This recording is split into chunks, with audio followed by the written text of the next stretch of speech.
Okay, dear friends, welcome to the proceedings for the second day of Heart Failure Complex, which is organized by the Heart Failure Association of India in league with India section of the International Academy of Cardiovascular Sciences and the ICMR National Center of Research and Excellence in Heart Failure at Sritara Institute of Medical Sciences and Technology, Trivandrum.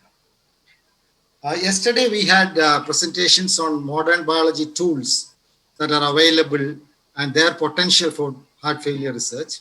And today, the focus is on clinical applications of advances in molecular cardiology that will be helpful for the management of patients with heart failure.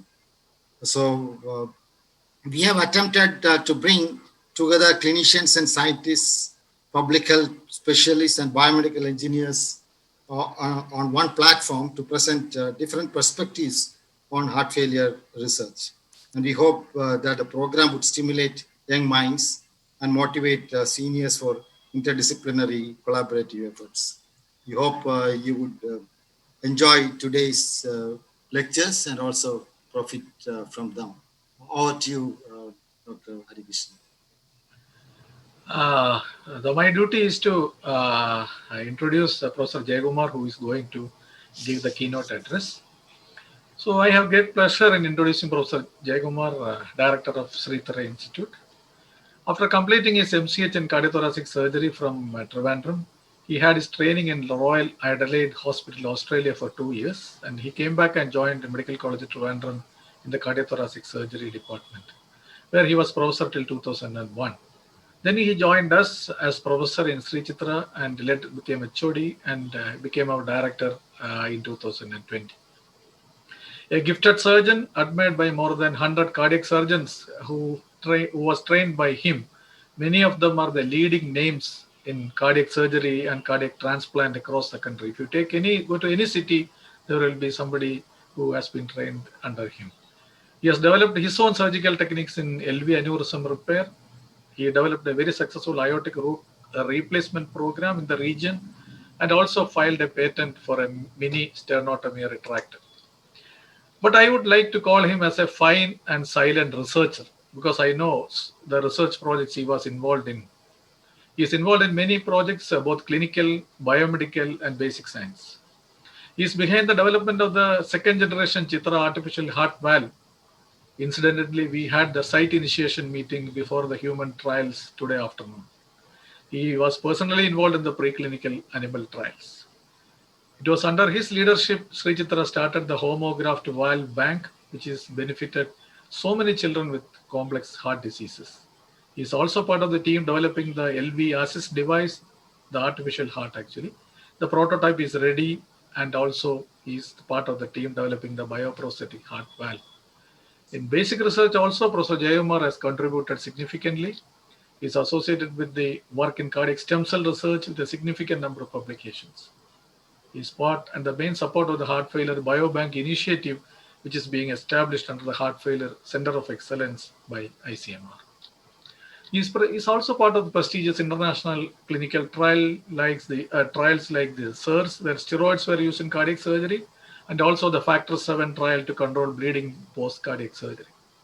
With these words, ladies and gentlemen, it is my pleasure and proud privilege to welcome Professor Jay Guma to deliver the keynote address. Over to you, sir. A warm good evening to all of you. Thank you, Harikrishnan, for the excellent introduction. Thank you very much.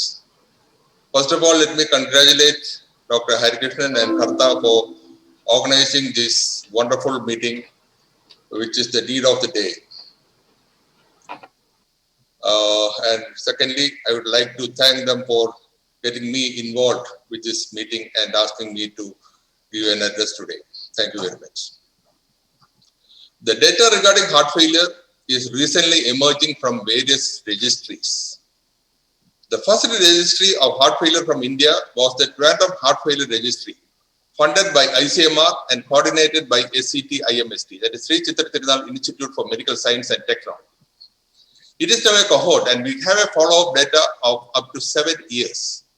The data shows that 1-year mortality rate is 30% and the 5-year mortality rate is nearly 60%.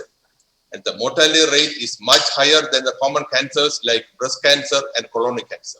So it is a very big issue now.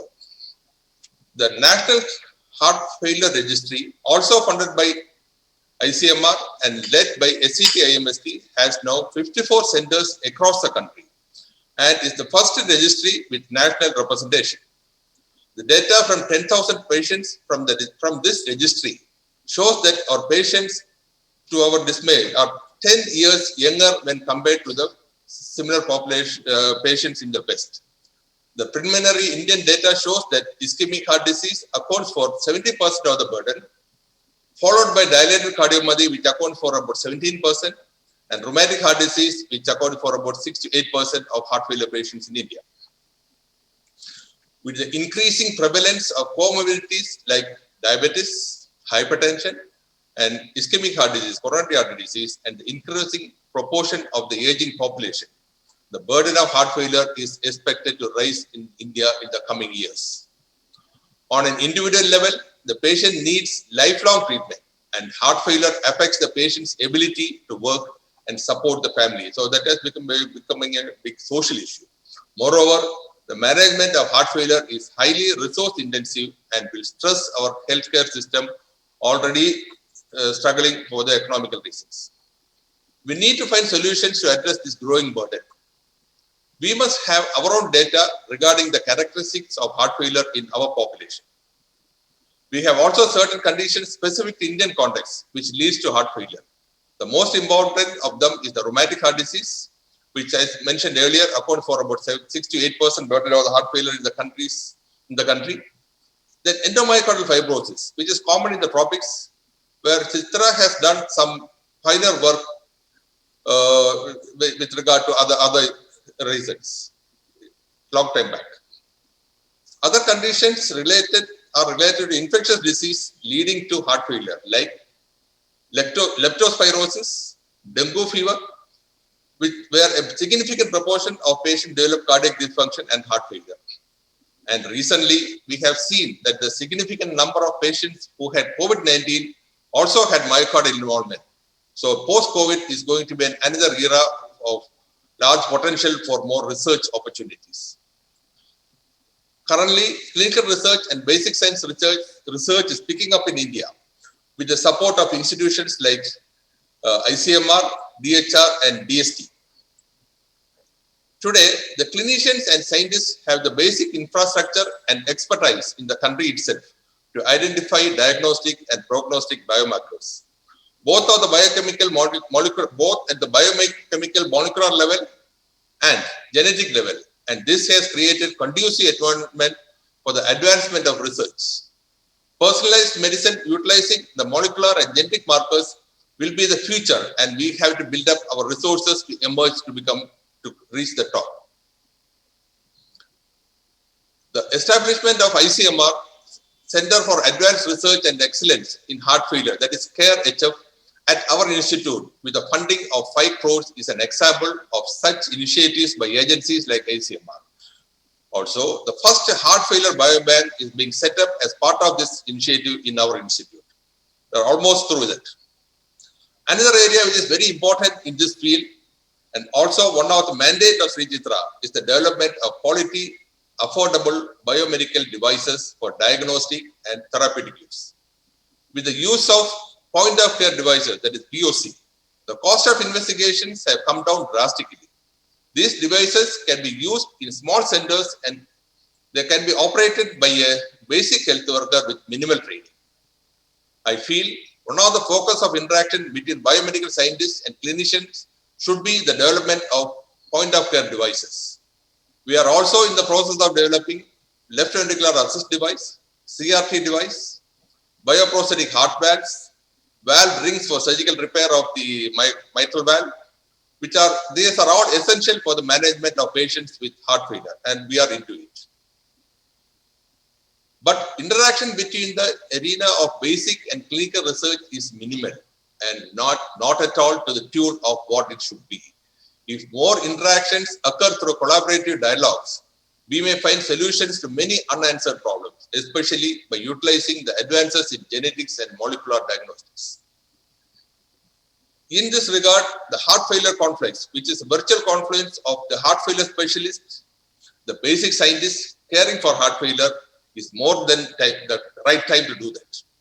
This meeting is organized by Heart Failure Center of Excellence at Sritara Institute for Medical Science, along with Heart Failure Association of India, HFAI, and the Indian section of the International Academy of Cardiovascular Sciences.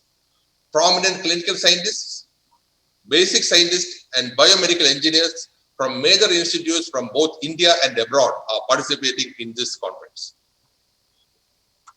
Let me welcome all the foreign delegates who have consented to be part of the meeting in the name of Sritara. Scientific interactions envisaged in this type of meetings can stimulate the exchange of novel ideas between clinical researchers and basic scientists or biomedical engineers. The interaction can lead to initiation of research through exchange of biospecimens and clinical data for research. This meeting can also help to develop proposals to secure funding opportunities to answer broad scientific problems identified by the clinical community. This, in the long run, will accelerate discoveries in diagnostics, prognostics, and therapeutics. This can facilitate the translation of discoveries of efficient policy-making publications and patents relevant to our healthcare needs. I sincerely hope that this meeting will enhance conversations in interdisciplinary research collaborations by bringing together scientists and clinicians who do research in heart failure. I would like to convey my best wishes to all the speakers, participants, and organizers for the success of this event. Thank you very much. Thank you, sir. Thank you for that wonderful talk. Now we have an important announcement to make. Yesterday we had the free paper session, and we had received a good number of abstracts, and 5 of the best 5 were presented in this forum, and the 3 judges have unanimously selected 2 of the presentations. The first prize is by Mr. Alan Sam Titus from Sritara. That the topic is discoid domain receptor 2 a therapeutic target in heart failure management? The second, Alan, can you show your video? Alan, yeah. This is Alan. Congratulations, Alan. Yes, thank you, sir. The second presentation is from KG Medical College, Lucknow. It is Prachi Sharma. Prachi, can you? Yeah. It is on left ventricular end diastolic pressure in IFR and FFR. So congratulations, Prachi. And you will receive the certificates, and Alan will receive the cash prize, and we will send it to you. Thank you for participating, and I thank all the participants who have sent their abstracts, and the posters are you can access in our system. When you join into the lobby, you can see the poster area. You can go there and see the posters. Thank you, everyone. Now we will go to the session proper. I invite Dr. Ajay Bahal and Dr. Sandeep Seth to take over the proceedings. Thank you.